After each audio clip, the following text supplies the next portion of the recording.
কিশোরগঞ্জের অষ্টগ্রামে 1 লিটার দুধ বিক্রি হয়েছে 13,000 টাকায়। তবে এটি ছিল না কোনো ব্যবসায়িক লেনদেন, বরং ছিল এক অনন্য মানবিক দৃষ্টান্ত।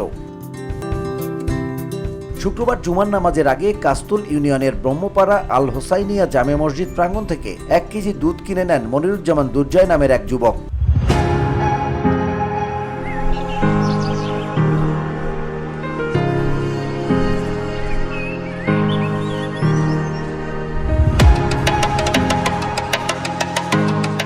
জানা গেছে, জুমার নামাজের আগে এক কৃষক 1 লিটার দুধ দান করেন। মসজিদ পরিচালনা কমিটি সেই দুধ নিলামে তোলেন। প্রথমে 200 টাকা দিয়ে শুরু হলেও 5-6 জন মুসল্লির দরদামে শেষ পর্যন্ত মসজিদ পরিচালনা কমিটির কোষাধ্যক্ষ ইদ্রিস মিয়া 12,000 টাকা পর্যন্ত দর হাঁকেন। কিন্তু সবাইকে চমকি দিয়ে 13,000 টাকায় এই 1 লিটার দুধ কিনে নেন ফ্রিল্যান্সার যুবক মনিরুজ্জামান দুর্জয়। কিন্তু এখানেই থেমে থাকেননি তিনি। নিলামে কেনা সেই দুধ বিলিয়ে দেন এক গরিব মানুষের হাতে।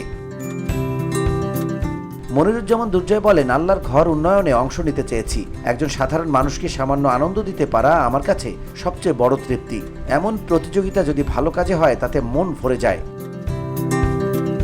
ব্রহ্মপাড়া আল হোসাইনিয়া জামে মসজিদের ইমাম ও খতিব মাওলানা নজরুল ইসলাম জহুরি বলেন, ভালো কাজে প্রতিযোগিতার নির্দেশ ইসলাম দিয়েছে। যারা মসজিদের জিনিস ক্রয় করে তাদের প্রতি আল্লাহর বিশেষ রহমত বর্ষিত হয়। এই নিলামের টাকাও ব্যয় হবে মসজিদের উন্নয়নে। VOD Bangla news desk.